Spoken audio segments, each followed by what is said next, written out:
بسم اللہ الرحمن الرحیم۔ ہمارے چینل کو دیکھنے اور سننے والوں محترم بہنوں اور بھائیوں، السلام علیکم ورحمۃ اللہ وبرکاتہ۔ آج ہم جس موضوع پر بات کریں گے وہ ہے کون سی لڑکی یا لڑکا شادی کے لیے بہتر ہے۔ امام علی کی خدمت میں ایک شخص آیا اور عرض کرنے لگا، یا علی ابن ابی طالب، میں نے اپنی بیٹی کی شادی کروائی لیکن چند ہی ماہ میں وہ شادی ٹوٹ گئی۔ آج کل لوگوں کا پتہ نہیں چلتا، بظاہر تو بڑے اچھے لگتے ہیں لیکن رشتے رکھنے کے بعد اصل چہرہ ظاہر ہو جاتا ہے۔ کیا کوئی ایسا عمل نہیں جس سے ہم شادی سے پہلے یہ دیکھ سکیں کہ یہ لڑکی یا لڑکا شادی کرنے کے قابل ہے یا نہیں؟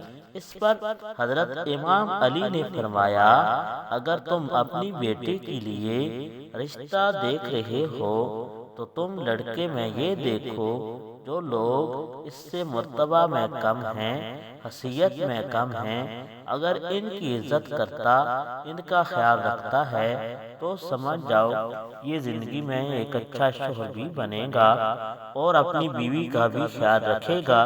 لیکن اگر جو رتبے میں اس سے بڑے ہیں ان کی تو عزت کرتا ہے لیکن جو مرتبے میں کم ہیں ان کا احساس نہیں کرتا، تو سمجھ جانا کہ یہ انسان تمہاری بیٹی کے لیے صحیح نہیں۔ اتنی ہی دیر میں دوسرا شخص اٹھا اور پوچھنے لگا، یا علی، اگر ہم اپنے بیٹے کے لیے رشتہ دیکھیں تو کیسے پتہ چلے کہ کیا لڑکی ہمارے بیٹے کے لیے صحیح ہے یا نہیں؟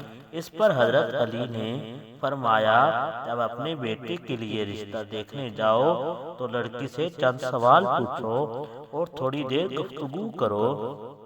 اگر لڑکی صرف اپنی خوبیاں بتاتی رہے اور ہر بات پہ اپنی تعریف کرتی رہے تو سمجھ جانا یہ لڑکی خود پسندی کی دلدل میں گرفتار ہے۔ لیکن اگر لڑکی اپنے گھر والوں کی بات کرے، اپنے والدین کی بات کرے تو وہ لڑکی آنے والے وقت میں کسی بھی انسان کے لیے اچھی بیوی ثابت ہو سکتی ہے۔ اور اگر انسان ان دونوں اعمال کے بعد بھی گھبرانے لگے اور فیصلہ نہ کر سکے تو وہ گھر آ کے 27 مرتبہ سورہ کوثر پڑھے اور سو جائے۔ اگر خواب میں خوشحالی یا وہ لڑکا اچھے لباس میں نظر آئے یا وہ لڑکی اچھے لباس میں نظر آئے تو وہ انسان سمجھ جائے کہ یہ رشتہ مبارک ثابت ہوگا۔ لیکن اگر خواب میں آگ یا شیطانی مناظر یا خون یا اس لڑکی یا لڑکے کے خراب روپ دیکھے تو وہ پھر رشتہ بہتر ثابت نہیں ہوگا۔ اللہ تعالی ہم سب کی اولاد کی قسمت اچھی کرے، آمین۔